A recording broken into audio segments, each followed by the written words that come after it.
Welcome again, everyone. This is Richard Weil with Natural Restaurant Consultants. I certainly appreciate you joining us again and for all the wonderful feedback and following we've had on these NRC Helpful Moments. Of course, joining me today will be Mr. Brian Devine, the president of Top Line Management and CafeFuel. And Brian, welcome. Glad to have you as always. Absolutely. All right. And our vice president is once again joining us on our NRC Helpful Moment, Mr. Jared Flowers, live from Gilbert, Arizona, right outside of Phoenix.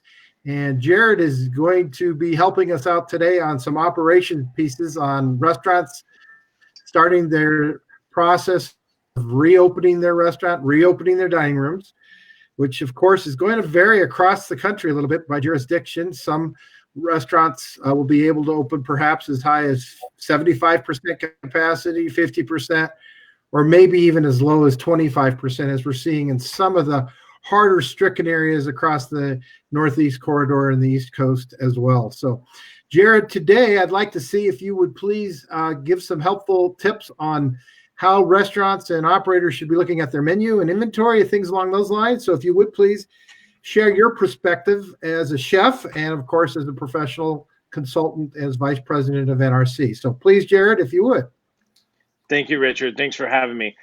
As we re-enter this new normal, which I'm sure everyone's tired of hearing at this point, the reality is there's a lot of supply chain issues, and there's a lot of items that we may or may not be able to even get that our guests are looking for when they come back into our restaurants.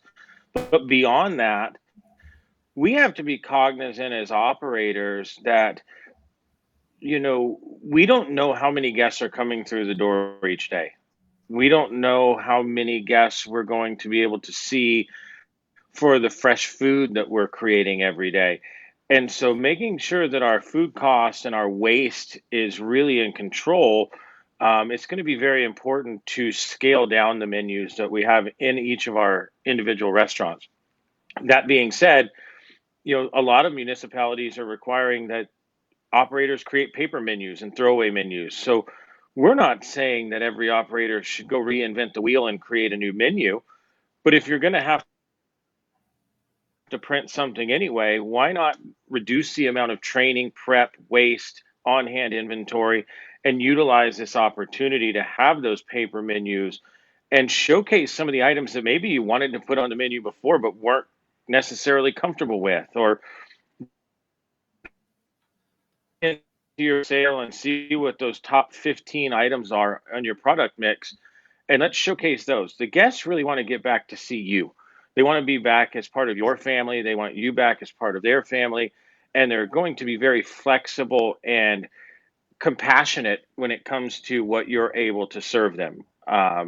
If we try to overpromise and underdeliver, that's where we're going to lose some of that compassion. So let's be honest with ourselves. Let's be honest with our P&L. Let's be honest with our staff.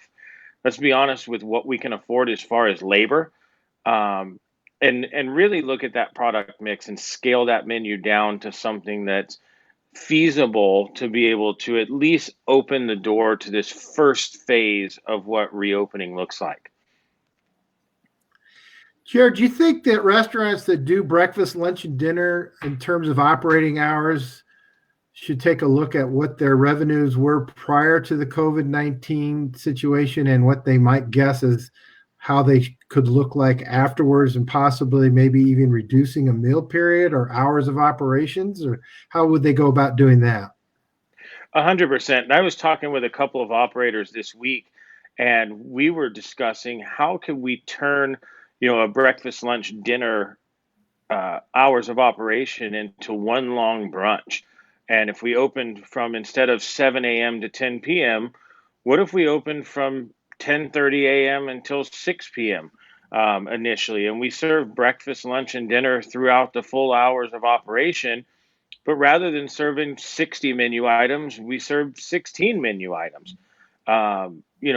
Whatever work